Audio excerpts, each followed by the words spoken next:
Ji, good morning to all.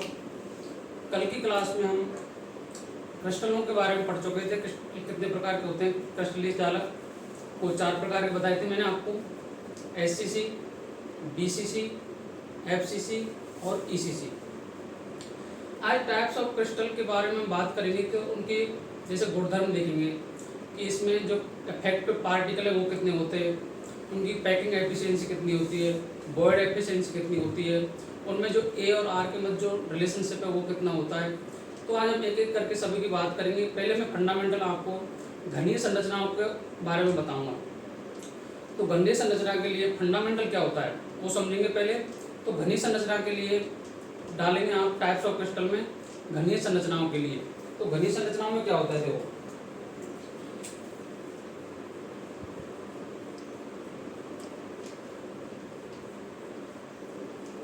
घनीय क्रिस्टलों के लिए last में मैं बात कर चुका था इसके लिए। तो देखो इसमें कुछ फैक्ट्स वाली बातें हैं जो हमें क्या याद रखनी है हमेशा।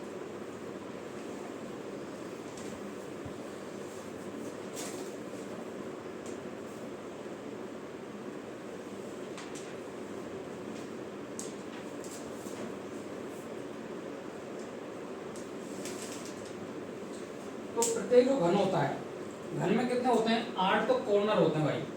कितने होते हैं, 8 कॉर्नर होते हैं।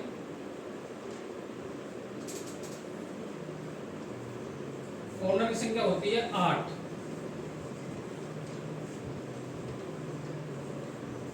इनको बोलते हैं कोने। और इसमें 6 फलक पाए जाते हैं। देखो 1 2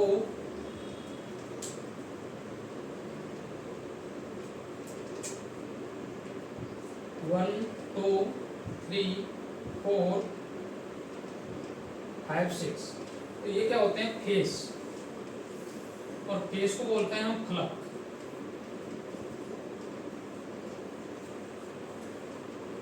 उसके बाद मैं बात करूं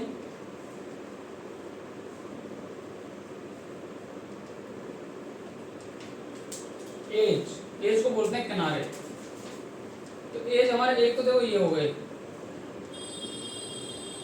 और एक ही हो गए ये। तो एज कितने हैं, एज होते हैं 12। इनको बोलते हैं किनारे। और जो होता है एक होता है सेंटर।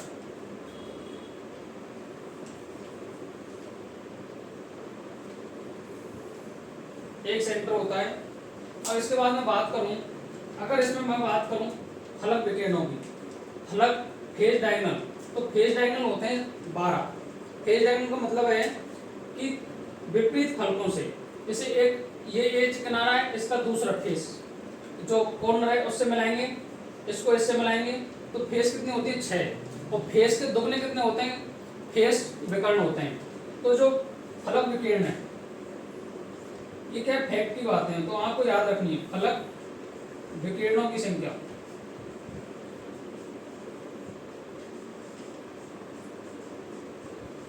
तो ये होती है भाई 12। और काय विकिरणों की संख्या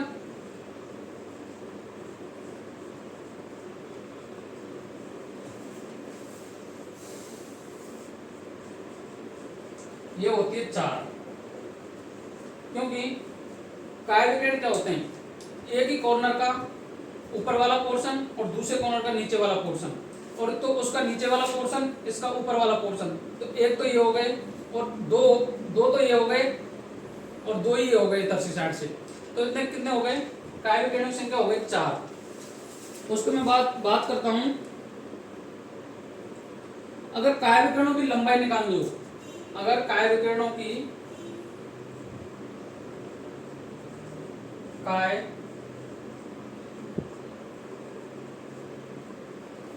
लंबाई ज्ञात करनी हो तो हम इसको निकालते हैं √3a से। और अगर हमें फलक विकिरणों की लंबाई निकालनी हो तो ऐसे निकालते हैं हम √2a से।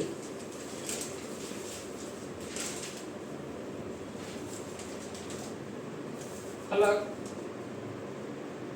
विकिरणों की लंबाई को अगर निकालना हो तो इसे निकालते हैं हम √2a से।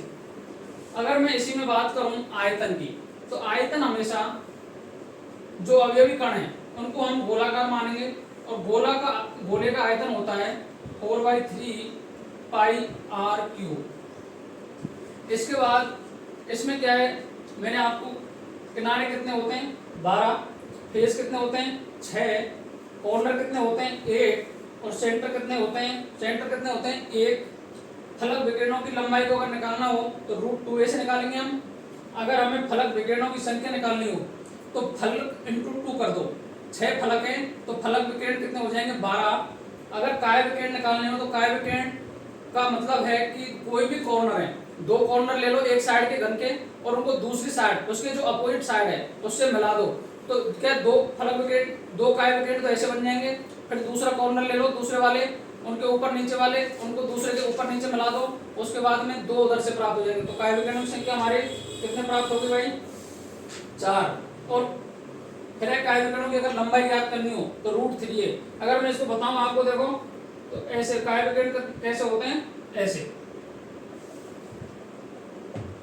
काय विकिरण ऐसे होते हैं, और फलक विकिरण फलकों को तो तुम ऐसे ही मिला सकते हो,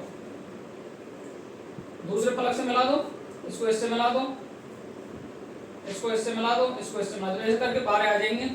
तो ये क्या फैक्ट की बात है, तो आपको याद रखनी है। अब मैं बात करूंगा टाइप्स ऑफ क्रिस्टल। क्रिस्टल के कितने प्रकार होते हैं, तो क्रिस्टलों को 3 प्रकारों में बांटा गया है। अभी मेनली जो हमें कैलकुलेशन करनी है वो हम 3 क्रिस्टलों के लिए करेंगे। तो आप हेडर डालेंगे types of crystal.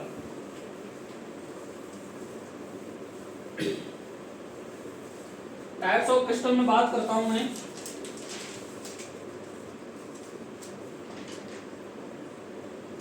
Types of crystal, क्रिस्टलों के प्रकार।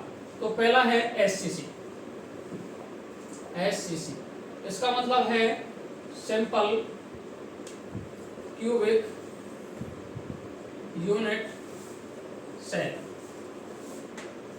इसको प्रिमिटिव भी बोलते हैं, अर्थात आद्य। और इसमें क्या होता है, कणों की संख्या कितनी होती है 8।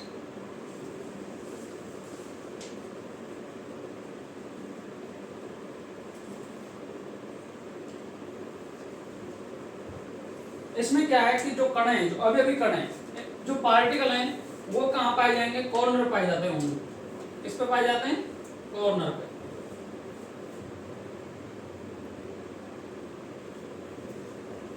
तो मैं इसको अगर एक्स वाई जेड तीनों तलों में रिप्रेजेंट करूं तो ऐसे करूंगा। देखो ये तो हो गया एक्स एक्सिस, ये हो गया जेड एक्सिस, और ये हो गया वाई एक्सिस। अर्थात कोई भी, ये तो हो गया एक वाई एक्सिस, अगर इसके लेफ्ट में लूं तो जेड एक्सिस, और अगर मेरे सामने लूं अर्थात ये और ये, इसको बोलते हैं एक्स वाई जेड। तीनों तलों में अगर मैं प्रदर्शित करूं तो इसको एक्स वाई जेड में ऐसे डिनोट करेंगे। तो इसमें मैं बात करूं अवयवी कणों की संख्या। पहला जो फैक्ट है इसमें वो है अवयवी कणों की संख्या। अवयवी कणों की संख्या, अवयवी कणों की संख्या कितनी है इसमें 8। दूसरी में बात करूं इफेक्टिव, प्रभावी अवयवी कणों की संख्या,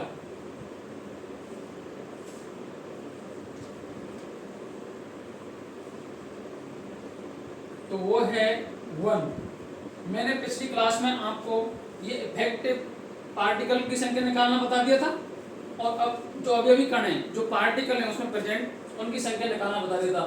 तो मैं इनको भाई सीधा लिख सकता हूँ। ये कितनी हो गई, प्रभावी अवयवी कणों की संख्या कितनी हो गई 1। उसके मैं बाद में बात करता हूँ इसका जो कोऑर्डिनेशन नंबर है। कोऑर्डिनेशन नंबर का मतलब है कि पड़ोसियों की संख्या। जैसे कोई भी पार्टिकल है, एक पार्टिकल है, उसके लेफ्ट में कितने पार्टिकल जुड़े हुए हैं, राइट में कितने जुड़े हैं, अप में कितने जुड़े हैं, डाउन में कितने जुड़े हुए हैं, तो इनको बोलते हैं समन्वय संख्या। अर्थात पर्टिकुलर जो पार्टिकल है वो अपने आसपास के कितने पार्टिकल से अटैच है उसे बोलते हैं समन्वय संख्या। तो मैं बात करता हूँ समन्वय संख्या। तो इसकी समन्वय संख्या होती है, समन्वय संख्या वो होती है 6। कोऑर्डिनेशन नंबर बोलते हैं इसको, कोऑर्डिनेशन नंबर। उसके बाद मैं बात करूं इसमें जो भुजा की लंबाई है, जो भुजा की लंबाई है ए है, भुजा की लंबाई है, भुजा की जो लंबाई है वो है ए, तो ए बराबर होती है 2r। अर्थात जो ये लंबाई है भाई यहां से यहां तक की, ये क्या ए है और ए बराबर होता है 2r, अर्थात रेडियस की दुगनी होती है भुजा। तो भुजा की लंबाई हो गई। फिर मैं 5वें नंबर की जो फैक्ट की बात है वो करता हूँ, ए और आर में संबंध, ए व आर में संबंध, अर्थात relationship between A and R. तो ये होता है ए बराबर 2r और आर बराबर होता है a/2। ये बात आप याद रखोगे। उसके बाद में जो छठे नंबर की बात है वो मैं बात करता हूं,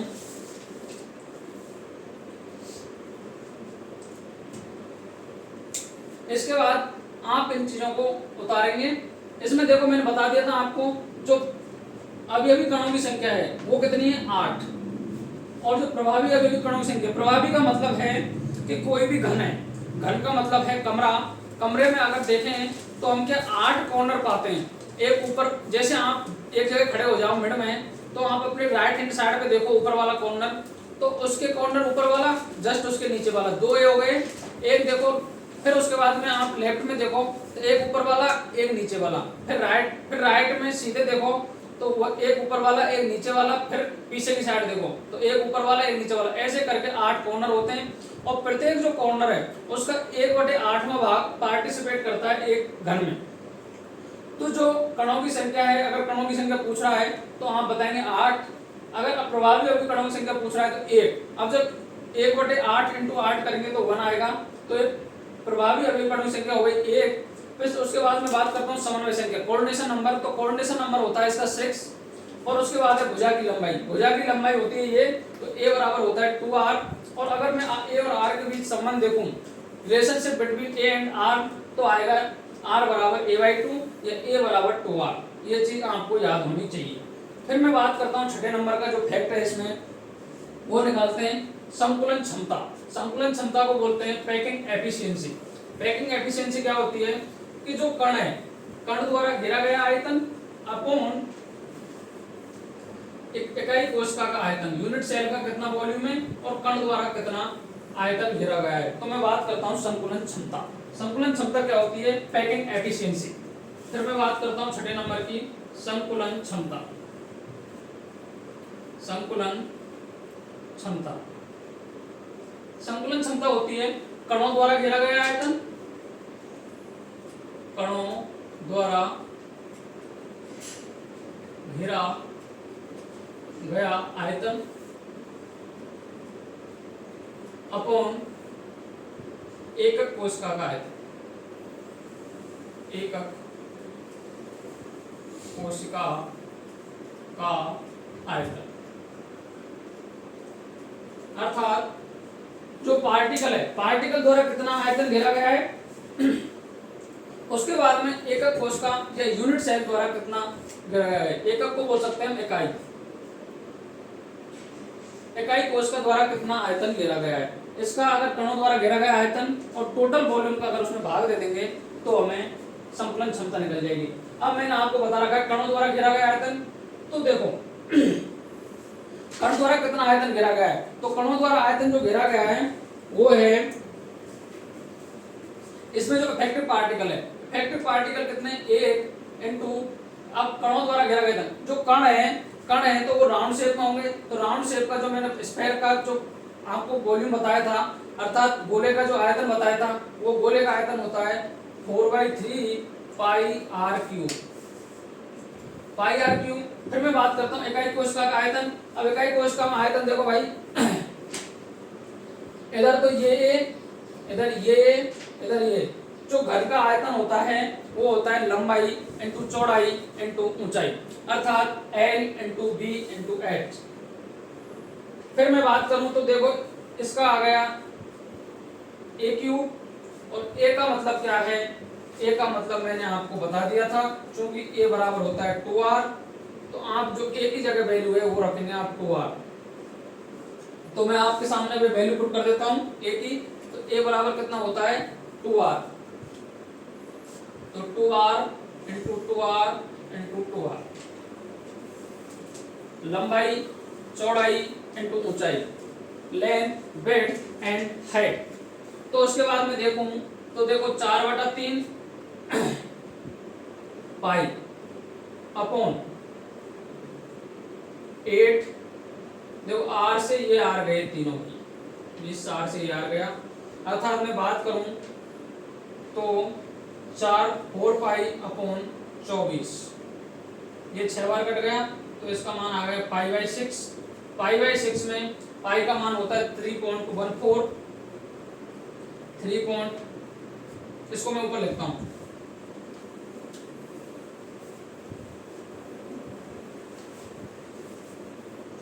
देखो ये आया 4/3 अपॉन 8 पाई, अर्थात 4 पाई अपॉन 24 इक्वल टू, ये 6 बार कट गया, तो ये हो गया पाई/6।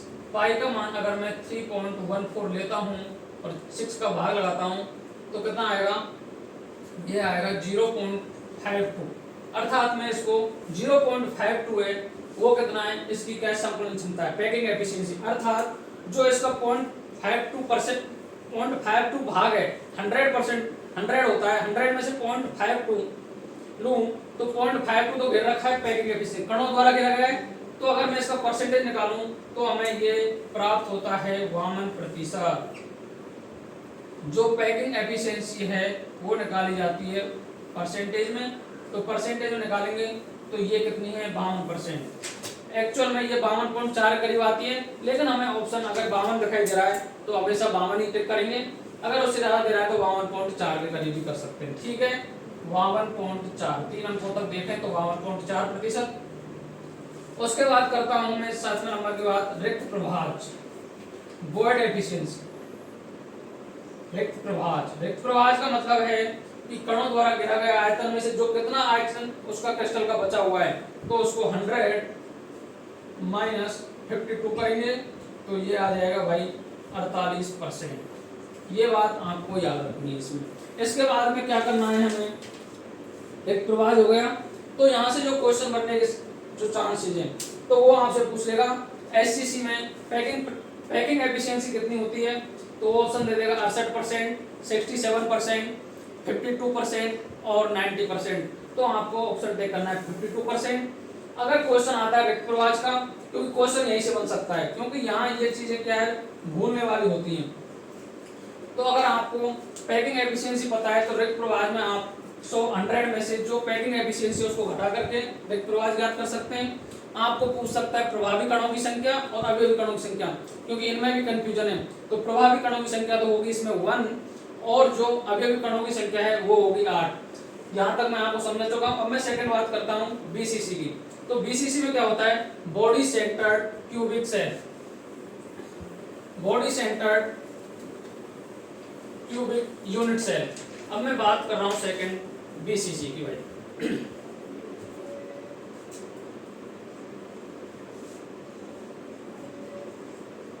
यहाँ बात करते हैं हम बीसीसी, तो यहाँ कर देंगे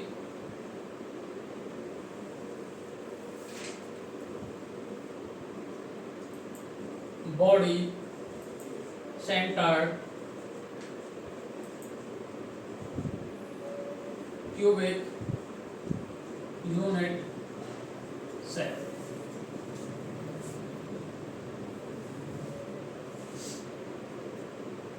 अब इसमें क्या होता है, इसमें होता है कि जो अवयवी कण है, जो पार्टिकल हैं, वो कॉर्नर पे तो पाए जाते हैं, लेकिन जो उनका एक पार्टिकल है वो पाया जाता है सेंटर में। अर्थात इसमें जो इफेक्टिव पार्टिकल होते हैं उनकी संख्या होती है 2। तो मैं बात करूं अवयवी कणों की संख्या, तो अवयवी कणों की संख्या, पहला क्वेश्चन वही है, इसमें भी क्वेश्चन वही है और इससे पहले वाले में भी वही क्वेश्चन थे। तो इसमें बात करूं मैं अवयवी कणों की संख्या, तो अवयवी कणों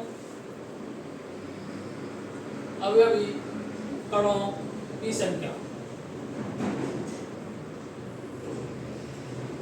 8 + 1, 8 कॉर्नर वाले 1 सेंटर वाला, तो अवयवी कणों की संख्या कितनी हो गई 9।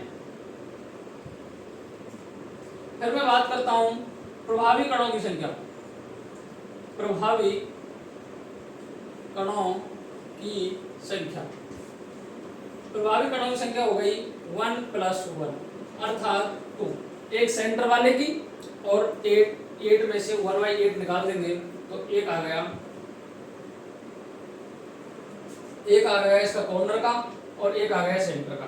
थर्ड में बात करता हूं A/R, A बराबर कितना होता है, तो A बराबर होता है इसमें A बराबर होता है रूट, जो A का मान है वो होता है, जो A होता है इसमें। अब A में देखो इसमें क्या होगा, समझने से पहले देखेंगे एक बार,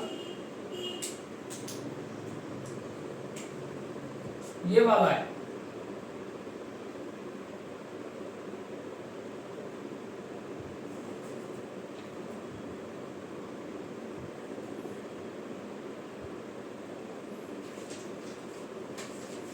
इसमें क्या है, एक ऊपर वाला, ये ऊपर का ले लो, ऊपर वाला तो नीचे से मिलेगा, ये याद रखना है इसमें, और नीचे वाला मिलेगा ऊपर वाले से।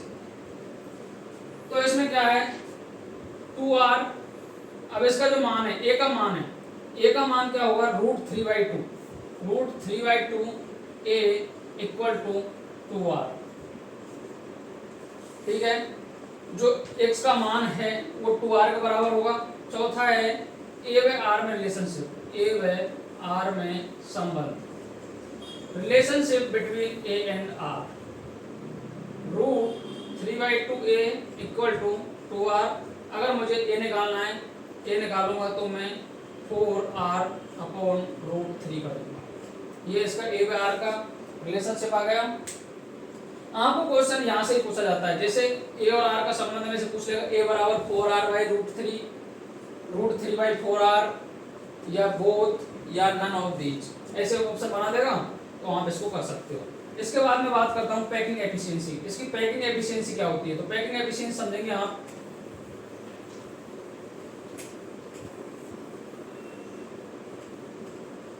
संकुलन क्षमता को बोलते हैं पैकिंग एफिशिएंसी।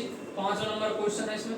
पीएफ बराबर क्या होता है, पैकिंग एफिशिएंसी बराबर क्या होता है, कणों की संख्या कितनी होती है, प्रभावी कणों की संख्या 2 × 4/3 πr³ upon 4R/√3 × 4R/√3 × 4R/√3, ये याद कर लेंगे आप। उसके बाद में क्या होगा 4R/√3 के बाद में इसके जो R है 1 2 3, तो 3R से 3R गए। उसके बाद में क्या करेंगे, देखो इसको और इसको करें तो ये आ जाएगा 3√3 ये आ जाएगा, और इसमें 4 दूनी 8 8π ये आ गया 3 ×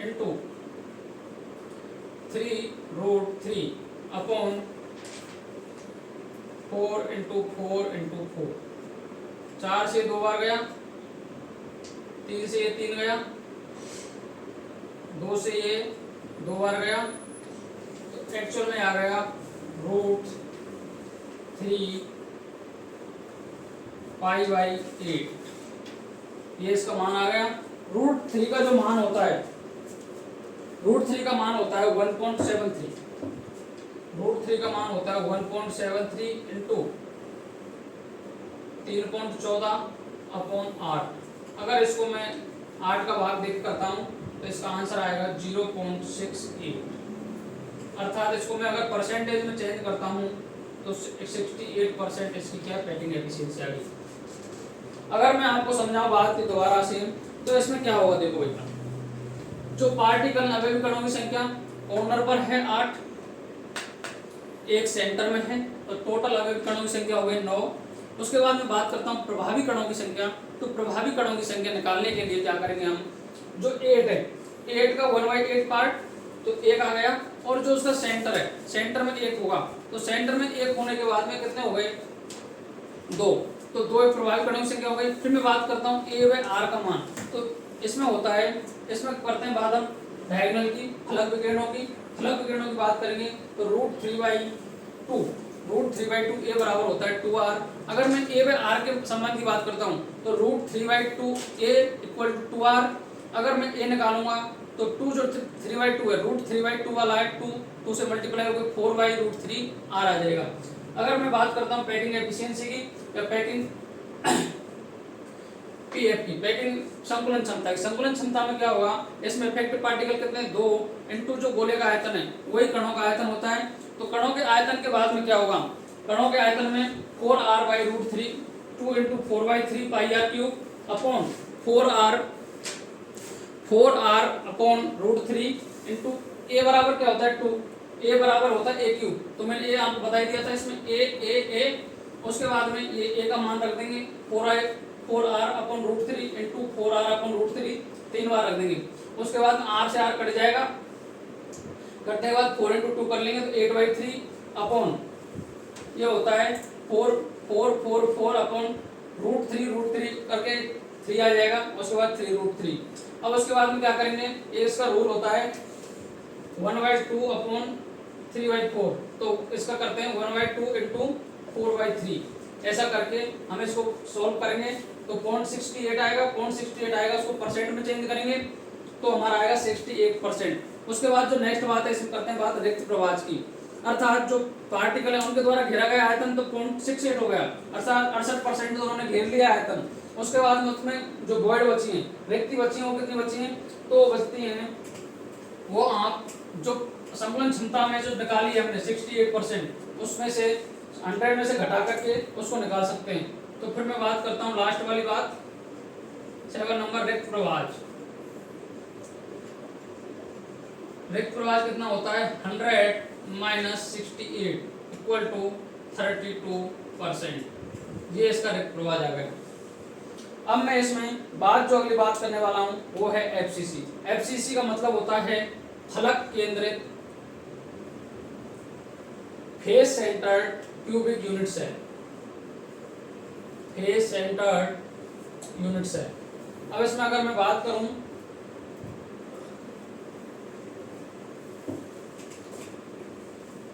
फेस सेंटर्ड में, तो फेस सेंटर्ड में क्या होता है कि जो अवयवी कण है, अवयवी कण कॉर्नर पर तो पाए ही जाते हैं, उसके बाद में वो फलकों के केंद्रों पर भी पाए जाते हैं। तो इसके लिए हम बात करते हैं, देखो ये कोई भी घन है,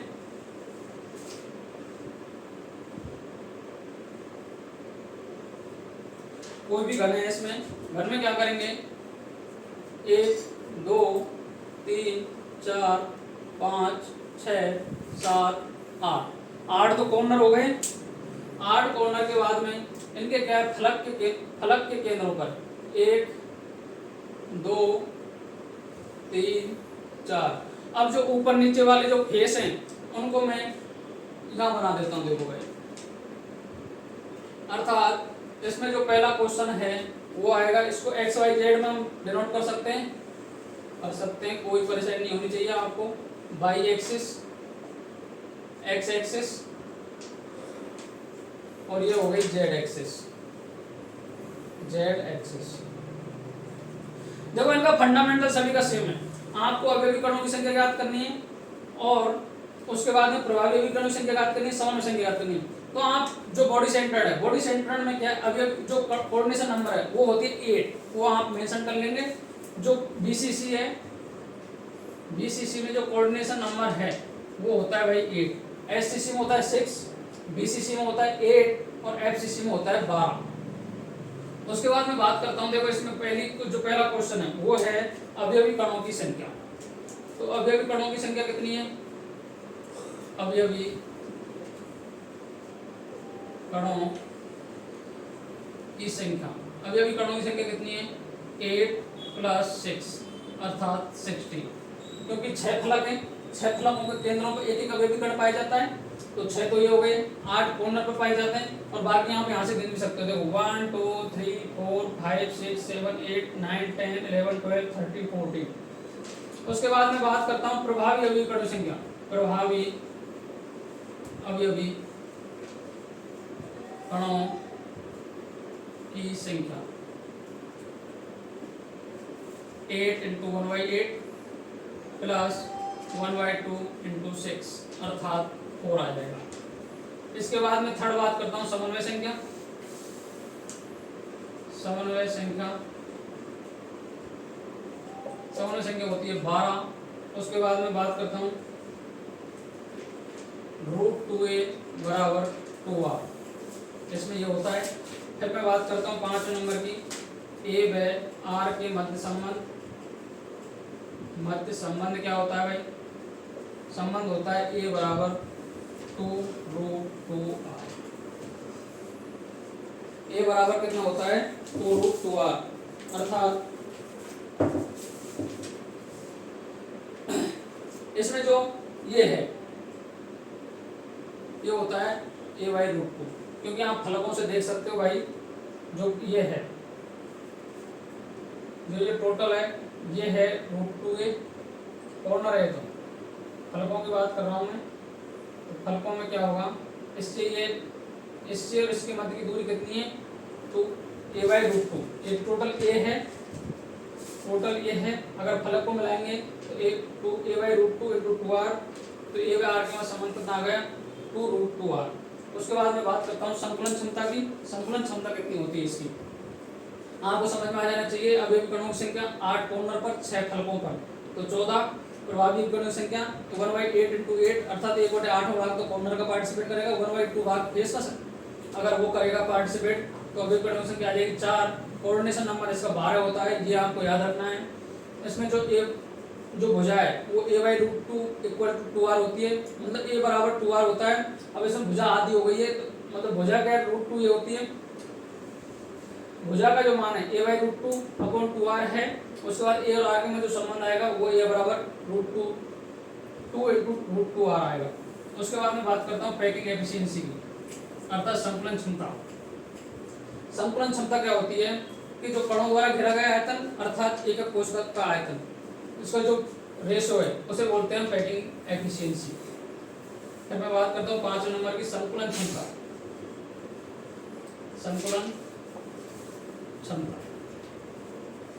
संकुलन क्षमता क्या कितनी होती है भैया? इसमें फैक्टर पार्टिकल कितने? 4 × 4/3 πr³ अपॉन जो a का मान है वो है 2√2r × 2√2r × 2√2r, ये मान है इसका। r से r, तो r तो गया। उसके बाद 16/3 पाई अपॉन, देखो इससे ये करके 2 × 4 × 2√2 ये आ गया।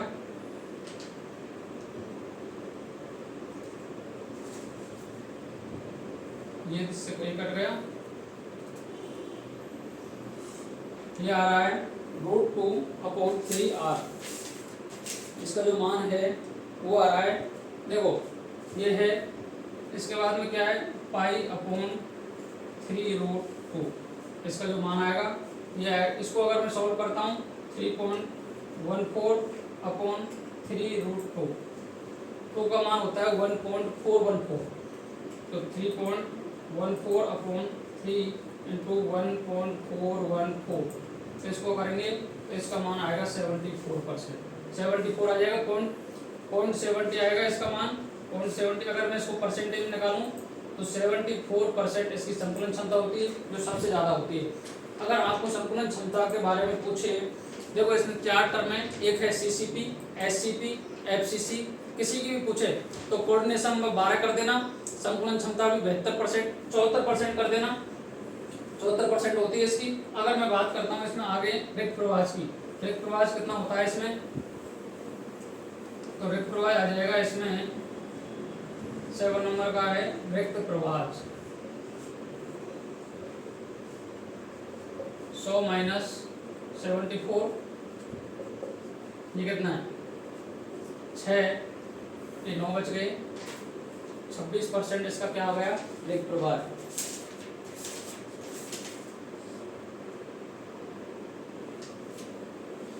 ये इतना इसका हो गया रिक्त प्रवाह। अगर मैं बात करूं आपको एफसीसी की, तो एफसीसी में एक बार और बता देता हूं आपको।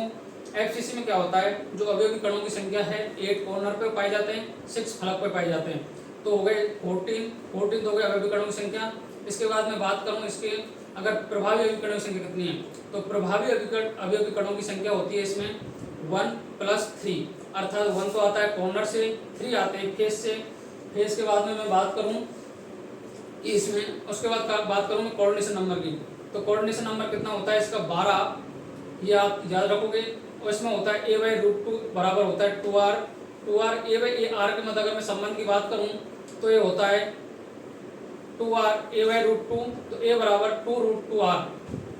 उसके बाद मैं बात करूं इसकी पैकिंग एफिशिएंसी की, तो पैकिंग एफिशिएंसी क्या होती है, प्रभावी कणों की संख्या कितनी है इसमें 4 × आयतन कितना होगा 4/3 πr³ अपॉन जो a बराबर 2√2r रखा है, तो a का मान a³ रखेंगे। जो आयतन निकालते हैं तो आयतन होता है लेंथ, ब्रेड्थ एंड हाइट, तो a का मान 2√2r आ रहा है, तो उसको रख देंगे, r से r कैंसिल आउट हो जाएगा। उसके बाद सॉल्व करने के बाद में आएगा 0.74। अगर मैं इसको परसेंट में डिनोट करूं तो 74% इसकी आ जाएगी पैकिंग एफिशिएंसी। और जो फिर पैकिंग एफिशिएंसी जो कणों द्वारा घेरा गया आयतन तो होगा 74%। उसके बाद में जो 74 है तो उसके बाद में कितना बचता है, तो 26 अर्थात 26% इसमें आ जाएगा रिक्त प्रवाह। तो आज जो मैंने बात की थी आपसे टाइप्स ऑफ क्रिस्टल की बात की थी।